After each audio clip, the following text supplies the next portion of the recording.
Welcome to a Foxy Tech Tips tutorial on turning off the startup sound on your Mac. If you find this tutorial helpful, please consider subscribing to my channel and liking the video. To start, click on the Apple button in the top left corner. Choose System Settings from the drop-down menu.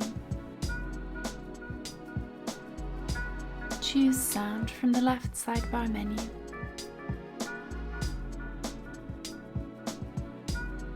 Find Play Sound on Startup and click the toggle to turn it off.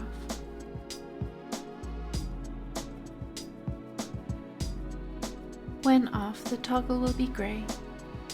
Your Mac will no longer make a sound on startup. And that draws an end to this tutorial.